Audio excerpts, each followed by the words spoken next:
In 2014, a psychologist at the University of Virginia named Timothy Wilson ran one of the strangest experiments in the history of social science. He put people in a room, a plain room, no phone, no book, no music, no task, just a chair and their own thoughts for 15 minutes. Before they went in, he asked them a simple question.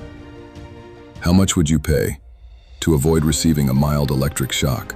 Every person in the study named a price. Some said $1, some said $5, some said they would pay whatever it took. And then he left them alone with their thoughts for 15 minutes and gave them a button they could press if they wanted to shock themselves. 67% of the men pressed the button, 25% of the women. People who had said they would pay to avoid being shocked chose pain over silence. What is striking is that simply being alone with their own thoughts for 15 minutes was apparently so aversive that it drove many participants to self-administer an electric shock that they had earlier said they would pay to avoid. Now, I want to be careful with this finding. A peer-reviewed commentary challenged it the same year. It argued the data told a different story, that most participants found sitting with their thoughts at least somewhat enjoyable, that a majority still preferred thinking to pain, that Wilson had overstated the aversion. The field has not fully resolved this. But here is what nobody disputes. Sitting alone with your thoughts for 15 minutes was consistently harder than people expected, more uncomfortable than mundane external tasks. And for a remarkable and surprising number of people, pain was preferable to quiet. The question I keep coming back to is simple. Why? And when did we get here? I want you to think about what you did with unscheduled time before the smartphone existed. Not what you did all day, just the gaps. The 3 minutes waiting for a kettle, the 12 minutes on a bus, the 7 minutes in a waiting room, the 2 minutes before a meeting started. In those gaps, your mind went somewhere.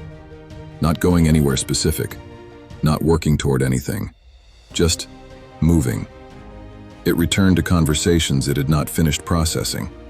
It noticed things about the room. It solved problems sideways, not by thinking about them directly, but by letting them surface to the top of an unoccupied mind. The way a snow globe settles, when someone finally puts it down and stops shaking it. Psychologist Esther Buchholz spent her career arguing that this kind of time spent productively alone, is as necessary to psychological health as social connection. She wrote, "Just as we need sleep to process the experience of waking life, we need solitude to process the experience of social life. Without it, social experience accumulates unprocessed and eventually becomes a weight rather than a resource." Buchholz was a therapist in New York for decades. She watched adults who could navigate any social situation fall completely apart when left alone for an afternoon. And she started asking why we had taught them one skill and not the other. Her answer was this: we spend enormous energy teaching children to be together, and almost none teaching them to be productively alone. The result is adults who have the social skills but not the solitude skills. Adults who experience any moment of aloneness as a problem to be solved, rather than a resource to be used. Sherry Turkle at MIT has spent 30 years studying the relationship between human beings and their technology, and she wrote something that describes the specific moment we are living in more precisely than anything else I have found. She wrote, "If we don't have experience with solitude, and this is often the case today, we start to equate loneliness and solitude. If we don't know the satisfactions of solitude, we only know the panic of loneliness." The panic of loneliness, not the experience of being alone. The panic, the reflexive, unexamined fear that arrives in any moment of quiet before the quiet has had time to become anything. I noticed this in myself before I noticed it anywhere else. I was waiting for a coffee, maybe 90 seconds, and my phone was already in my hand. I hadn't decided to reach for it. It was just there. I hadn't even felt bored yet. The gap had not had time to form, and I realized I had been doing this for years, filling gaps that I had not yet experienced. Turkle observed over 5 years of research that the moments of passive solitude, the gaps in the day that used to belong to the unoccupied mind, have been virtually eliminated. Commuting, waiting, walking between meetings. Every one of those gaps is now filled before it can form, not because people chose to fill them consciously, but because the phone is there, and the phone is designed to be reached for in exactly those moments. She also wrote this: "Every time you check your phone in company, what you gain is a hit of stimulation, a neurochemical shot, and what you lose is what a friend, teacher, parent, lover, or coworker just said, meant, felt." But I want to extend that further. Every time you check your phone in solitude, what you gain is a hit of stimulation, and what you lose is whatever thought was beginning to form in the 3 seconds of quiet before you reached for it. And after years of this, the thoughts stop beginning to form, because the brain has learned that the quiet will not last long enough to be worth inhabiting. There is a researcher named Gloria Mark at the University of California, Irvine, who spent 20 years following knowledge workers around, first with clipboards, then with cameras, then with tracking software, watching exactly what happens when attention is interrupted. What she found should have made front-page news. Every time you are interrupted, a notification, a message, a reflexive check of the phone, it takes an average of 23 minutes and 15 seconds to return to the same depth of focus. 23 minutes. And in her most recent research, published in 2023, she found something even more disturbing. The average time people spend on a single screen before switching has collapsed from 2.5 minutes in 2004 to 47 seconds. 47 seconds of focus, 23 minutes to recover.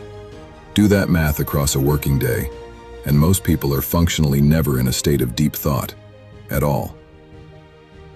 A psychologist named Sophie Leroy at the University of Washington named what accumulates across those switches attention residue. It sounds technical. It isn't.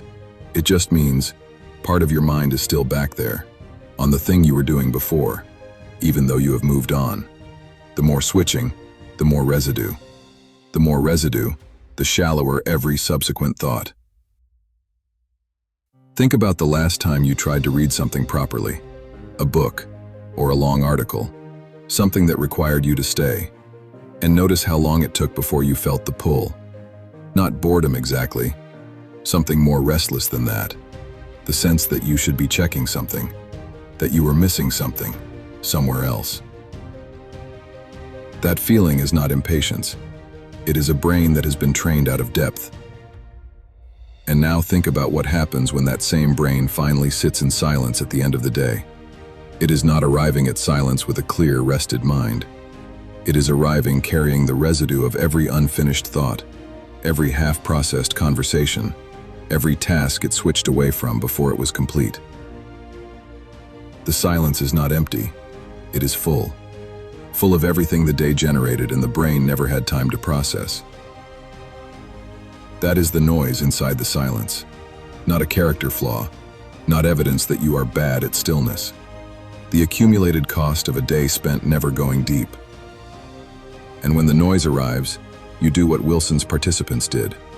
You reach for something external, because the noise is uncomfortable, and the button is right there. In 2017, a journalist named Manoush Zomorodi at WNYC Studios in New York ran an experiment. She challenged 20,000 listeners of her podcast to deliberately introduce boredom into their days for 1 week. Not meditation, not mindfulness practice, just boredom. Put the phone away on the commute. Take a walk without headphones. Stand in the queue without looking at anything. Stare out the window. Let the mind go where it goes. 20,000 people, 1 week. And what they found was not what most of them expected. Within the first few days, people began reporting that they were solving problems that had been stuck for months.